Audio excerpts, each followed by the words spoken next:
Noong unang gabi ko doon, may nakita akong journal na nakasuksok sa ilalim ng kama. Nakita ko na wala naman siyang pangalan, kaya binasa ko. May isang entry doon na tumatak sa akin. Sabi ng may-ari ng journal, mag-ingat daw sa mga duwende na nakatira sa dorm na yon. Natawa lang ako noon kasi sa lahat ng kwento na narinig ko tungkol sa dorm na yon, yun ang pinakapabebe. Duwende lang, takot na sila. Pero habang tumatagal ako sa dorm na yon, napansin ko na parang may katotohanan nga yung journal. May mga nawawala akong gamit, minsan kahit mga libro na nasa shelf lang nawawala. Minsan maririnig ko na parang may tumatakbo sa hallway, pero pag sumilip ako, wala namang tao. Minsan nga nakikita ko na parang may anino na gumagalaw sa ilalim ng pinto, pero wala namang tao sa labas. Nung minsan na nagising ako ng madaling araw, hindi ako makatulog ulit. Kaya nagpasya ako na lumabas muna ng kwarto. Pagbukas ko ng pinto, may nakita akong mga tao na nagtitipon sa laundry room.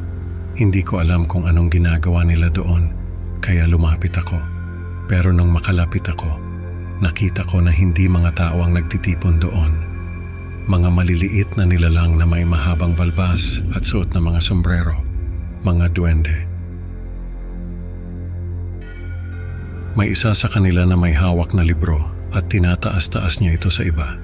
Yung iba naman naglalabas ng mga barya at papel. Parang nagbibiding sila. Doon ko naisip na baka yung librong hawak ng duwende ay yung nawawalang libro ko. Imbis na lumapit, umatras na lang ako at bumalik sa kwarto. Nung mga sumunod na araw, hindi ko na nakita yung mga duwende. Pero alam ko na naroon pa rin sila. Nung tumagal ako sa dorm na iyon, nakilala ko rin yung mga kasama ko sa kwarto. 4 kami sa isang kwarto.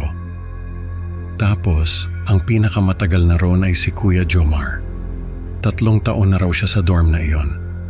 Habang kami, 1 taon pa lang. Si Kuya Jomar, lagi siyang may nilalagay na pagkain sa ilalim ng kama niya. Minsan tinanong ko siya kung para saan yon. Sabi niya, para raw sa mga kaibigan niya. Hindi ko na lang siya tinanong kung sino yung mga kaibigan na tinutukoy niya. Pero sa isip ko, baka yung mga duwende. Nung tumagal pa, napansin ko na may kakaiba kay Kuya Jomar. Parang unti-unti siyang nagiging katulad ng mga duwende. Nung una, akala ko nagbibiro lang siya. Pero habang tumatagal, napapansin ko na totoong nangyayari yun sa kanya. Lumiliit siya, yung mga ngipin niya nagiging matutulis, yung mga kuko niya humahaba. Tapos yung boses niya nagiging parang boses ng bata. Sa isip ko, baka dahil ito sa magandang relasyon niya sa mga duwende. Baka binibiyayaan siya ng mga ito kaya nagiging katulad siya nila. Hindi ko alam kung matutuwa ba ako o matatakot para kay Kuya Jomar. Pero sa tingin ko naman, ayos lang sa kanya ang lahat ng nangyayari sa kanya. Sabi niya sa akin, nag-aalay daw siya ng pagkain sa mga duwende. Kapalit nun ay tinutulungan siya ng mga ito sa mga gawain niya.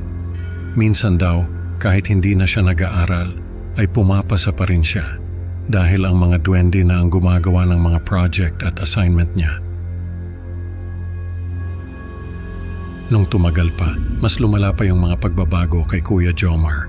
Naging balbon siya, yung mga tenga niya naging matutulis. Tapos, yung mga mata niya naging pula. Pero hindi naman siya natatakot. Sabi niya sa akin, masaya siya sa mga nangyayari sa kanya. Dahil sa wakas makakasama na raw niya ang mga kaibigan niya. Hindi ko siya naintindihan noon, pero hinayaan ko na lang siya. Isang araw, nagising ako ng madaling araw. Pagtingin ko sa kama ni Kuya Jomar, wala siya roon. Nag-alala ako kaya hinanap ko siya. Nakita ko siya sa laundry room. Nagulat ako kasi nakita ko na nagtitipon siya kasama ng mga duwende. Nung makita niya ako, ngumiti siya at kumaway. Pero ako, tumakbo ako pabalik sa kwarto. Kinabukasan, hindi na bumalik si Kuya Jomar. Nagtanong-tanong ako sa mga staff ng dorm pero sabi nila, wala naman daw Jomar na nakatira roon. Hindi ko alam kung paano nangyari yon. Pero sa tingin ko, may kinalaman ang mga duwende. Nung makalipas ang ilang buwan, may bagong kasama kami sa kwarto. Si Kuya Jomar, hindi na siya bumalik. Pero ako, natutunan ko na makipagkaibigan din sa mga duwende. Nag-aalay din ako ng pagkain sa kanila. Pero hindi katulad ni Kuya Jomar, hindi ko na hinayaan na baguhin nila ako. Baka kasi matulad ako sa kanya.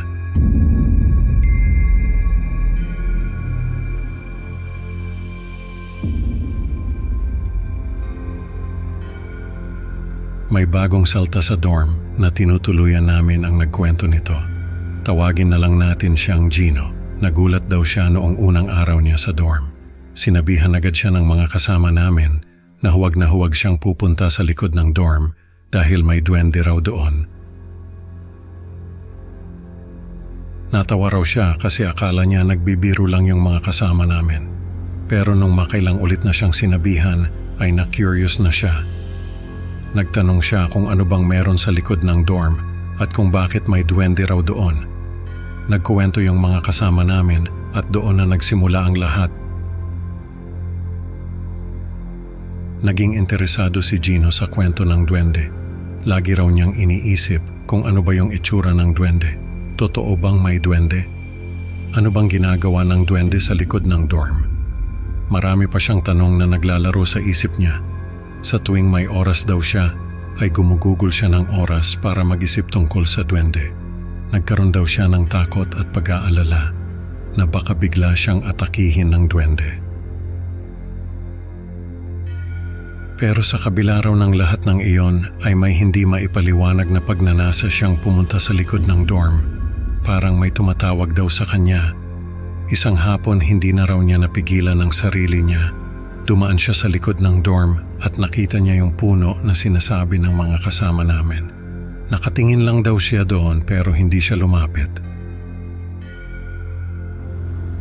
Parang may kakaibang enerhiya raw na nanggagaling sa puno. Naramdaman daw niya na may nakatingin sa kanya mula doon sa mga ugat ng puno. Bigla raw siyang nilamig, kaya bumalik na siya sa loob ng dorm. Sa paglipas ng mga araw ay nakakita raw si Gino ng mga kakaibang bagay sa dorm. May mga nakikita raw siyang maliliit na laruan na nagkalat sa sahig. Parang mga laruan ng bata. Minsan daw ay may nakita siyang figurine na halos kasing laki ng isang ballpen. Nakakatakot daw yung itsura ng figurine. Kulubot yung mukha nito at nakangisi. Nakita raw niya yon sa isang sulok ng common area na parang tinatago. Nung tignan niya ulit ay wala na yung figurine. May mga pagkakataon din na nagugulat siya dahil bigla na lang daw naglalabasan ng mga ipis sa loob ng dorm. Yung tipong nasa isang sulok lang siya at nagbabasa ng libro tapos biglang may lalabas na sangkatutak na ipis. Yung iba, tinatawanan lang siya kasi natatakot siya sa mga ipis. Pero siya naalala niya yung kwento ng mga kasama namin na may duwende sa likod ng dorm. Pakiramdam daw niya ay may kinalaman yung duwende sa mga naglalabasang ipis. Isang gabi, nag-brown out sa dorm. Nasa common area si Gino at nag-aaral. Sabi niya, siya lang daw yung tao doon. Nung biglang mawala yung ilaw, ay narinig niya yung tawa ng isang bata. Napatayo raw siya at naghanap ng flashlight. Pero wala siyang makita. Nasa kwarto raw yung flashlight niya. Kaya naglakad na lang siya papunta sa hallway. Habang naglalakad, ay nararamdaman niya na may malamig na hangin na sumusunod sa kanya. Nung makarating siya sa hallway, ay narinig niya yung mga yapak. Parang may maliit na nilalang na nakasunod sa kanya. Tumakbo raw siya papunta sa kwarto niya at nagkulong. Ilang araw pa ang lumipas at naisipan naming mag-Spirit of the Glass. Kasama ko si Gino at dalawa pa naming kaibigan. Sabi namin, sa kwarto na lang namin gawin para hindi na kami lumabas pa. Pumayag naman sila. Nung kalagitnaan na ng session namin ay biglang natumba yung baso. Nagtawanan pa kami kasi akala namin ay may nagbiro lang sa amin. Pero nagulat kami nung makita namin na may maliit na aninong tumakbo papunta sa ilalim ng kama. Nagtayuan kami at lumabas ng kwarto. Naririnig namin yung tawa ng duwende. Parang nasa ilalim lang siya ng kama at nagtatago.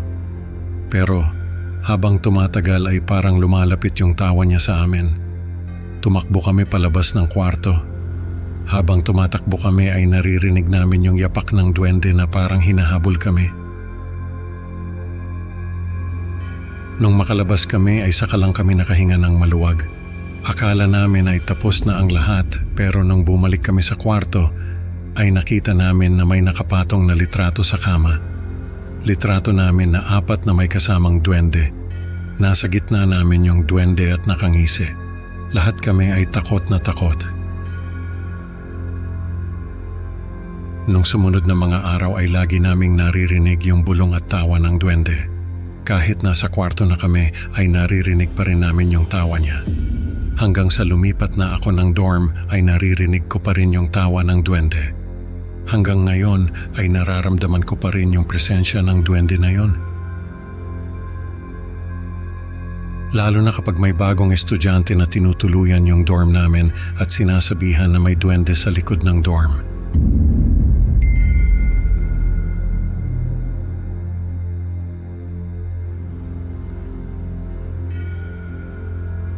Noong college ako, may isang kaklase na nag-imbita sa akin sa dorm niya. Tawagin na lang natin siyang Abner. Anthropology ang course ko noon at para sa thesis ko, naisipan kong i-focus yung topic sa mga kwento tungkol sa mythical creatures. May nakapagsabi kasi sa akin na si Abner daw ay nakaranas ng encounter sa isang tikbalang. Nung makausap ko siya, pumayag naman siya na i-document ko yung kwento niya.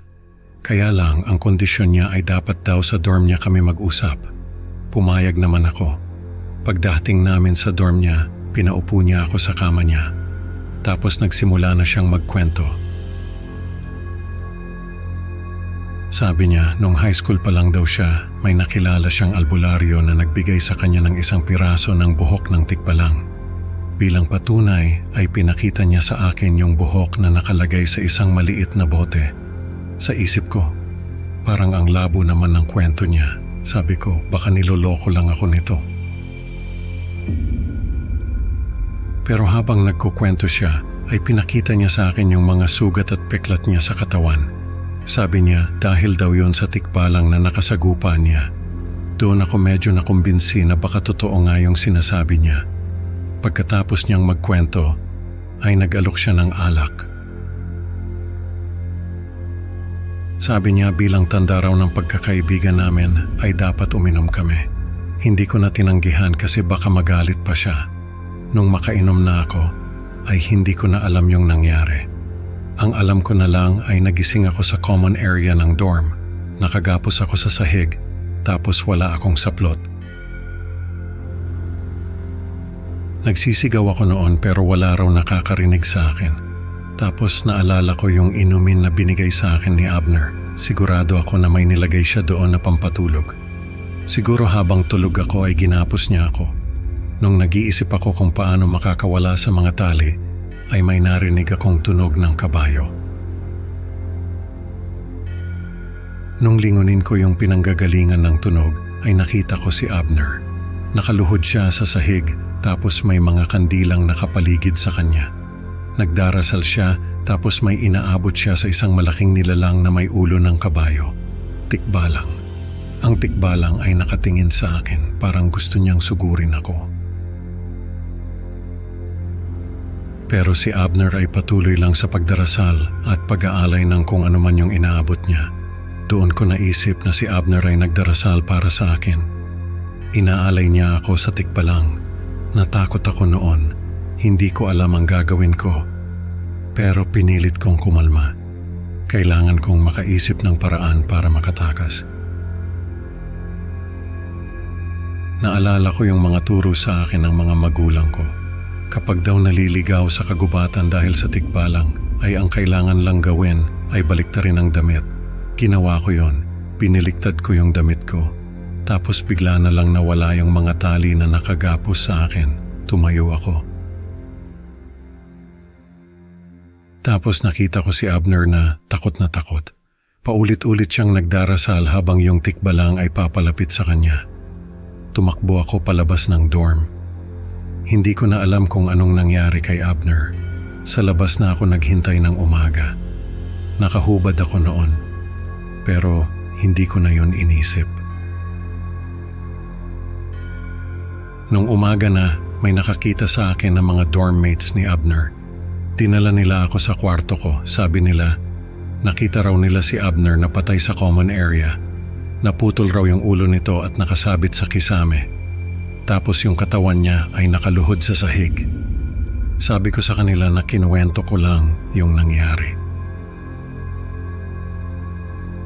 Ang sabi nila, matagal na raw na kinukwento ni Abner na may nakilala siyang albularyo na nagbigay sa kanya ng buhok ng tikbalang. Pero hindi raw sila naniniwala. Ang hinala nila ay nakuha ni Abner yung buhok ng tikbalang sa pamamagitan ng pandaraya. Kaya nagalit ito sa kanya. Sa tingin ko ay inisip ni Abner na kung iaalay niya ako sa tikbalang ay mapapatawad siya nito. Pero dahil binaliktad ko yung damit ko, ay hindi ako nakita ng tikbalang. Si Abner na lang ang nakita niya. Ang kwento ni Abner ay naging isa sa mga alamat na nagpasalin-salin sa mga estudyanteng tumira sa dorm na yon.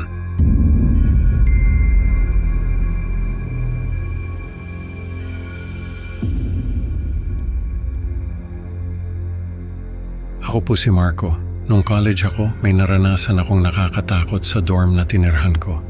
Hindi ko alam kung may multo ba talaga sa dorm na yon o ako lang yung ginugulo ng multo. Ganito po kasi ang nangyari.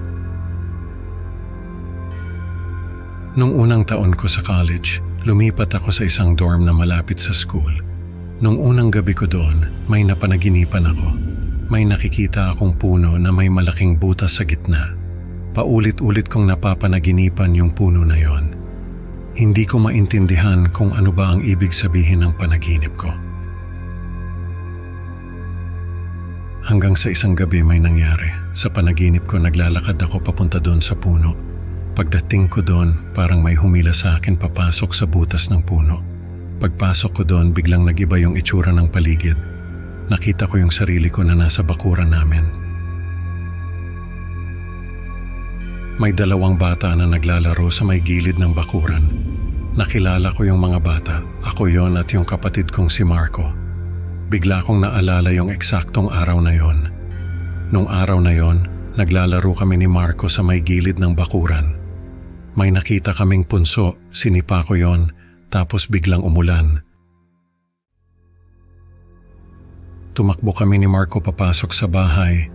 Pagdating namin sa loob, may nakita kaming maliit na tao na nakatayo sa may pintuan ng kusina. Nagulat ako tapos biglang nawala yung maliit na tao. Kinuwento namin kay Mama yung nakita namin, pero hindi naniwala sa amin si Mama. Kinagabihan, nilagnat ako. 3 araw akong nilagnat. Hindi ko makalimutan yung araw na yon kasi yun yung unang beses na nagkasakit ako ng ganon katagal. Sa panaginip ko, bigla kong naalala yung nangyari na yon. Tapos, nagising ako. Pawis na pawis ako. Parang ang init ng katawan ko. Kinabukasan, may lagnat ako. Kinagabihan nakahiga ako sa kama. Tapos nakita ko si Lola na nakatayo sa may pinto. Sabi niya sa akin, may galit daw sa amin ng mga duwende. Dapat daw ay mag-sorry kami sa kanila at mangako na hindi namin sila gagambalain. Tinanong ko si Lola kung anong ibig niyang sabihin. Pero hindi siya sumagot. Nagising ako, panaginip lang pala. Kinuwento ko kay Mama yung napanaginipan ko. Sabi ni Mama, bago raw mamatay si Lola, ay may kinuwento ito sa kanya. May galit daw sa aming mga duwende. Hindi lang daw namin ito napapansin dahil hindi kami nakakaramdam ng mga pagpaparamdam nila. Pero si Lola, ramdam daw niya ang galit ng mga duwende. Kaya pala lagi kaming pinapahiran ni Lola ng mga dahon ng bayabas ay dahil sa mga duwende na yon. Sabi ko kay Mama, baka kaya ako nilalagnat ay dahil sa mga duwende na yon. Kinagabihan, nanaginip ulit ako. Naglalakad ako papunta doon sa puno. Pagdating ko doon may nakita akong maliit na tao na nakatayo sa may butas ng puno. Nakasuot siya ng malaking sombrero. Sabi niya sa akin, binibigyan daw nila ako ng pagkakataon para mag-sorry sa mga duwende na nagagalit sa amin. Kapalit ng sorry ay ang kapayapaan ng pamilya namin.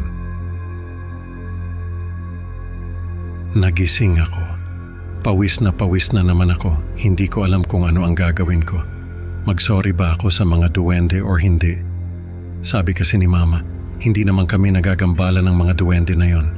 Si Lola lang yung nakakaramdam ng mga pagpaparamdam nila. Baka naman wala talagang galit sa amin ang mga duwende na yon. Pakagawa-gawa lang ni Lola ang lahat. Pero paano kung totoo nga ang lahat? Paano kung may galit talaga sa amin ang mga duwende na yon? Paano kung ako ang pinag-iinitan nila ngayon? Naisip ko na baka kaya ako nilalagnat ay dahil sa mga duwende na yon. Baka sila ang nagpaparamdam sa akin ng mga panaginip na yon. Kaya naisip ko na harapin yung duwende at mag-sorry sa kanila. Pero naisip ko rin na baka hindi naman talaga sila nagagalit sa amin. Baka si Lola lang talaga ang nag-iimbento ng lahat. Baka yung panaginip ko ay gawa lang ng imahinasyon ko. Nung mga sumunod na gabi, paulit-ulit kong napapanaginipan yung puno na yon.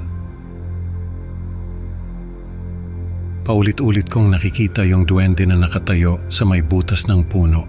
Paulit-ulit niyang sinasabi na binibigyan niya ako ng pagkakataon para mag-sorry sa mga duwende na nagagalit sa amin. Kapalit ng sorry ay ang kapayapaan ng pamilya namin. Paulit-ulit lang yon. Paulit-ulit din akong nilalagnat. Hanggang sa hindi ko na kinaya, nilapitan ko yung duwende. Sabi ko sa kanya, pwede bang itigil na nila yung pagpaparamdam nila sa akin? Kapalit nito ay ang pangako ko na hindi ko na sila guguluhin at gagambalain. Hindi ko na rin pagtatawanan ng mundo nila. Nagising ako na pawis. Pero sa pagkakataong yun wala na akong lagnat. Hindi ko na rin napanaginipan yung puno na yon. Hanggang ngayon, hindi ko alam kung ano ba talaga ang nangyari sa akin. Pero natutunan ko na may mga bagay na hindi natin nakikita, pero nandyan lang sila sa paligid natin.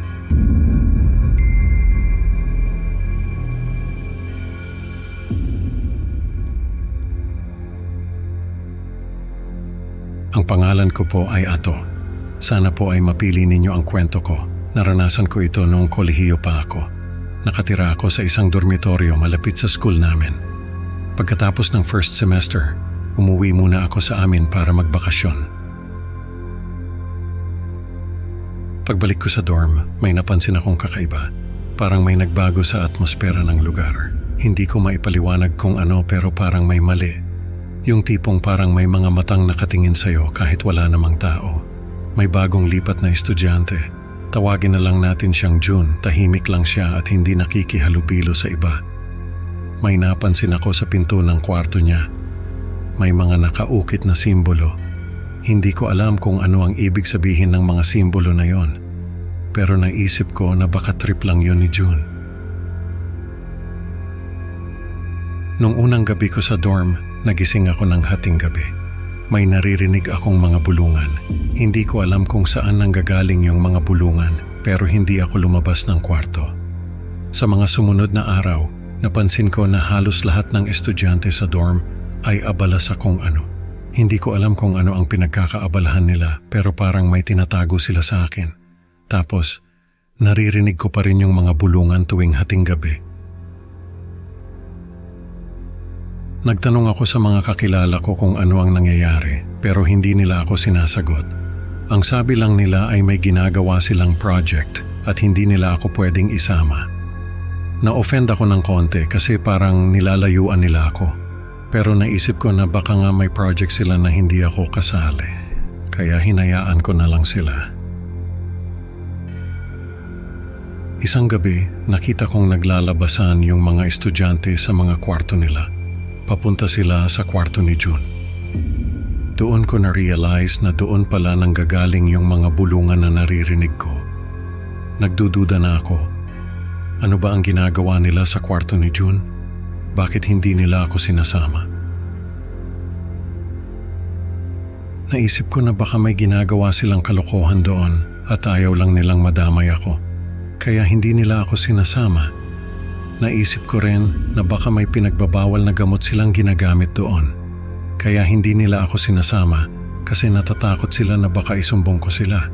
Kaya naman nagdesisyon ako na hindi na lang sumama sa kanila at magkulong na lang sa kwarto ko. Baka kasi madamay pa ako kung ano man ang ginagawa nila sa kwarto ni June. Nung kalagitnaan na ng semester, may nakita ako sa laundry room. Mga damit na may mantsa ng dugo. Nakaayos yung mga damit sa sahig sa isang pattern. Parang may naglalaro ng puzzle. Nagtaka ako kasi kung sino man ang may-ari ng mga damit na yon, ay dapat dalhin niya yon sa ospital para ipagamot yung sugat niya imbis na labhan pa yung mga damit. Naisip ko rin na baka hindi dugo ng may-ari yung mga mansa ng dugo. Nung gabing yon, naalala ko yung mga simbolo sa pinto ni June. Naisip ko na baka may koneksyon yon sa mga damit na may dugo. Naisip ko na baka may ginagawang ritual si June sa kwarto niya. Kaya may mga simbolo sa pinto niya at may dugo sa mga damit niya. Kinabahan ako sa mga naisip ko pero hindi ko na lang pinansin. Nung gabing yon, narinig ko na naman yung mga bulungan. Doon ko naisip na hindi na ako pwedeng manahimik na lang. Kailangan kong malaman kung ano ang ginagawa nila sa kwarto ni June. Kasi sa totoo lang, hindi na ako mapakali sa mga bulungan at sa mga kakaibang nangyayari. Lumabas ako ng kwarto at dahan-dahang lumapit sa kwarto ni June. Nakalock yung pinto. Pero hindi ko alam kung anong pumasok sa isip ko at naisipan kong buksan yung pinto. Nung mabuksan ko yung pinto, nakita ko yung mga estudyante na nakaluhod sa sahig. Nakasuot sila ng itim na kapa at may hawak na kandila. Yung mga kandila parang naglalabas ng usok na amoy dugo at yung mga mata nila parang wala ng buhay. May mga simbolo sa sahig na nakapinta gamit ang dugo. Sa gitna ng kwarto, may nakatayong manika na halos kasing laki ng tao. Yung manika ay nakasuot ng damit ng nawawalang estudyante sa school namin. Yung manika ay may buhok ng tao at may mukha na ginaya sa itsura ng nawawalang estudyante. Lahat ng estudyante sa kwarto ay nagdarasal. Hindi ko maintindihan yung mga dasal nila kasi hindi naman Tagalog or English. Pero naririnig ko yung pangalan ng nawawalang estudyante. Tapos naririnig ko rin yung pangalan ni June, parang may kinakausap sila na hindi ko nakikita. Tapos biglang lumingon sa akin yung manika. Doon ako nakaramdam ng matinding takot, para bang biglang bumigat yung hangin at hindi na ako makahinga. Tumakbo ako palabas pero nahawakan ako ng isa sa mga estudyante. Sumigaw ako at nagpumiglas, nakatakas ako at tumakbo palabas ng dorm. Hinabol nila ako pero mabilis akong nakalabas. Sabi nila ay may plano raw si June para sa akin. Ang sabi nila ay gagamitin daw nila ako sa isang welcoming ceremony. Magpapakilala daw sa akin ang isang espiritu. At papasok daw ito sa katawan ko, sabi nila. Ay magugustuhan ko yon dahil magiging parte ako ng isang dakilang plano. Hindi ko na naintindihan yung ibang sinasabi nila dahil nakalabas na ako ng dorm. Nagtaka ako dahil wala ng mga gwardiya sa labas. Kaya tumakbo ako papunta sa gate ng school para humingi ng tulong. Pagbalik namin ng mga gwardiya sa dorm ay wala ng tao doon. Nakalock na yung pinto at walang tao sa loob. Hindi na natagpuan pa si June at yung nawawalang estudyante. Hanggang ngayon ay hindi ko pa rin alam kung totoo ba ang lahat ng nangyari sa akin o guni-guni ko lang ang lahat. Pero sa tuwing naiisip ko, parang bumabalik yung takot at kaba na naramdaman ko nung gabing yon.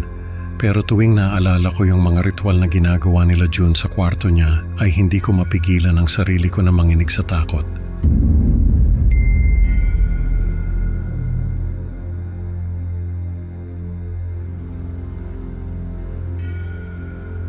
Hello po, ako po si Edna, 19 years old at third-year college student. May isa-share lang po sana akong karanasan. Hindi ko alam kung matatawag ba itong paranormal experience, pero sana magustuhan nyo. Nagsimula ito nung 17 years old ako. Normal lang naman ako noon. Normal na estudyante, normal na tao, normal na perception sa oras at panahon. Pero isang araw, bigla na lang nagbago ang lahat. Parang nagising ako sa ibang mundo. Yung mga araw na dati kong alam, bigla na lang nag-iba. Nawala yung sense of normalcy ko. Hindi ko na maintindihan kung ano ang totoo at kung ano ang hindi. Parang lahat ng pinaghirapan ko sa school biglang naglaho. Hindi ko na alam kung saan ako magsisimula. Nagsimula ang lahat noong magpunta kami ng mga kaibigan ko sa isang magandang lugar sa bundok. Nakita lang namin yon sa Facebook. Tapos nagkayayaan na kaming puntahan yon. Habang naglalakad kami doon sa trail, may nakita akong magandang bato. Kinuha ko yon, tapos inuwi sa bahay. Doon nagsimula ang lahat. Nagising ako isang araw. Tapos sabi ng kapatid ko, late na raw ako sa school. Nalilito ako kasi summer vacation pa lang nun. Sabi ko, bakit ako papasok? Sabi ng kapatid ko, pasukan na raw. Tapos tinuro niya yung kalendaryo. June na pala. Sabi ko, March pa lang nung nakaraang araw. Pinagtawanan lang ako ng kapatid ko. Pagdating ko sa school, hindi ko alam kung anong nangyayari. May mga kaklase ako na hindi ko kilala. Tapos, yung mga kaklase ko, hindi ko na sila kaklase. Sabi ko, anong nangyayari? Sabi nila, bagong sectioning daw. Hindi ko na maalala yung mga sumunod na nangyari. Basta, nagising na lang uli ako. Tapos, sabi ng kapatid ko, late na naman daw ako. Papasok na ako sa school. Nagtataka na naman ako kasi iba na naman yung mga kaklase ko. Tapos, December na raw. Naguguluhan ako. Nagpunta ako sa guidance counselor. Tapos sinabi ko sa kanya yung mga nangyayari sa akin. Pinauwi niya ako. Pagdating ko sa bahay, nagising na naman ako. Tapos sabi ng kapatid ko, late na naman daw ako. Pero sabi ko, hindi na ako papasok. Nagkulong ako sa kwarto ko. Nung lumabas ako, kinausap ako ng parents ko. Sabi nila, Edna, anong nangyayari sa'yo? Bakit hindi ka pumapasok? Sabi ko, hindi ko alam kung anong nangyayari sa akin. Ang alam ko March pa lang, tapos bigla na lang naging June, tapos December, tapos ngayon February na. Sabi nila, anong pinagsasasabi mo? 2019 na ngayon. 2018 pa lang nung huling araw na naaalala ko. 2018 nga ang huling araw na naaalala ko. 2019 na pala. Sabi ko sa kanila, hindi ko alam kung anong nangyayari sa akin. Basta nagigising ako sa iba't ibang buwan at taon. Sabi nila, bakit hindi ko raw sila kinokontak? Sabi ko, hindi ko nga alam kung anong nangyayari sa akin. Para sa akin, isang araw lang ang lumipas. Sabi nila noong 2018, bigla na lang daw akong nagbago. Parang nawala yung dating ako. Yung mga kaibigan ko, hindi na ako makausap. Parang may invisible wall na humaharang sa amin. Yung pamilya ko nag-aalala na rin. Hindi nila maintindihan kung bakit ako biglang naging tahimik at malayo. Ang hirap ipaliwanag sa kanila na kahit ako, hindi ko rin alam kung anong nangyayari. Hindi na raw ako nakikipag-usap sa mga kaibigan ko. Hindi na ako lumalabas ng bahay. Tapos, noong 2019, hindi na ako pumapasok sa school. Hindi raw nila ako makausap kasi lagi akong nagkukulong sa kwarto ko. Sabi ko sa kanila, hindi ko na maalala yung mga nangyari.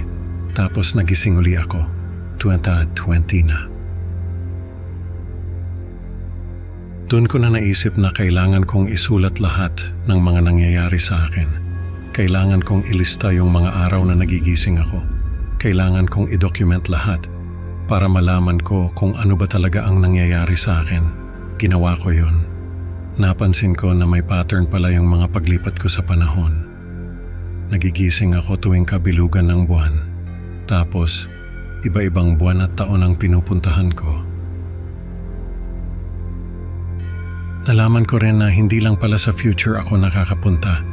Minsan, napupunta rin ako sa nakaraan. Sabi ko, ano bang nangyayari sa akin? Hindi ko na alam kung anong gagawin ko. Hindi ko na alam kung anong taon na ba talaga. Tapos, isang araw, nagising uli ako. Kabilugan na naman ng buwan. Sabi ko, ano na naman kaya ang taon ngayon? Pero nagulat ako kasi 2020 pa rin. Doon ko naisip na baka may kinalaman yung kabilugan ng buwan. Napansin ko na tuwing kabilugan ng buwan parang may kakaibang nangyayari. Parang may invisible na puwersa na humahatak sa akin at nagdadala sa iba't ibang panahon. Parang isang pinto na bumubukas tuwing kabilugan ng buwan at hindi ko mapigilan na pumasok. Baka yun ang dahilan kung bakit lumilipat ako sa oras. Baka dahil sa kabilugan ng buwan, nagbabago yung perception ko sa panahon. Sinabi ko sa kapatid ko yung hinala ko, tapos sabi niya baka raw may kinalaman ito sa mga kwentong bayan. Mahilig kasi sa mga kwentong bayan yung kapatid ko. Sabi niya may diwata raw ng panahon na naglalaro sa perception ko. Tapos naalala ko yung bato na nakuha ko doon sa bundok. Sabi ko sa kapatid ko, baka yun ang dahilan. Kinuha ko yung bato, pinakita ko sa kanya. Sabi niya, baka raw pag-aari yun ng diwata ng panahon. Kaya ganun ang nangyayari sa akin. Sabi ko, ano bang dapat kong gawin? Sabi niya, ibalik ko raw yung bato. Kailangan daw sa ilalim ng kabilugan ng buwan ko ibalik yung bato sa diwata. Tapos, humingi ako ng tawad sa kanya. Ginawa namin yon. Nagpunta kami doon sa bundok. Inabangan namin yung kabilugan ng buwan. Tapos, nung kabilugan na ng buwan, nagpunta kami doon sa lugar kung saan ko nakuha yung bato. Sabi ko, diwata ng panahon, patawad po. Kinuha ko itong bato na pag-aari mo, hindi ko po sinasadya. Pagkatapos kong sabihin yon, may lumitaw na babae na parang nagliliwanag. Ang ganda niya, parang hindi siya mula sa mundong ito. Kinuha niya yung bato, tapos ngumiti siya sa akin. Parang may sinasabi yung ngiti niya na hindi ko maintindihan. Pero alam kong may ibig sabihin. Parang may binigay siyang bagong pananaw sa akin. Isang koneksyon sa kalikasan na hindi ko pa nararanasan noon. Pagkatapos kong sabihin yon, biglang may lumitaw na babae. Ang ganda niya, sobrang ganda. Tapos, kinuha niya yung bato. Ngumiti siya sa amin. Tapos, nawala na siya. Pagkatapos noon, bumalik na uli sa dati yung perception ko sa panahon. Pero may napansin ako, kapag kabilugan ng buwan, parang may kakaibang enerhiya na dumadaloy sa akin. Kapag may lunar eclipse, parang nararamdaman ko yung pagbabago sa hangin. Kapag may meteor shower, parang may musika na naririnig ako mula sa kalangitan. Parang naging mas sensitibo ako sa mga pagbabago sa paligid ko. Parang binigyan ako ng diwata ng bagong paraan para makipag-ugnayan sa mundo. Nararamdaman ko yon. Kapag may lunar eclipse, ramdam ko yon. Kapag may meteor shower, nararamdaman ko yon. Kapag may mga pagbabagong nangyayari sa kalikasan, nararamdaman ko yon. Parang may kakaibang koneksyon ako sa kalikasan. Sa tingin ko may kinalaman yung diwata ng panahon sa mga nararamdaman ko. Parang kahit na ibalik na niya ako sa dati, hindi niya ako tuluyang iniwan. Parang may invisible thread na nag-uugnay sa amin. Kaya nagpapasalamat ako sa kanya. Sa bawat puno na itinanim ko, sa bawat alay na ibinibigay ko, sana maramdaman niya na hindi ko siya nakakalimutan. Sana magustuhan niya ang alay kong puno na simbolo ng aming patuloy na ugnayan. Siguro, binigyan niya ako ng regalo, kaya nagpapasalamat ako sa kanya. Sa ngayon, 2023 na, nagtanim ako ng puno doon sa lugar kung saan ko nakuha yung bato. Alay ko yon sa diwata ng panahon. Sana magustuhan niya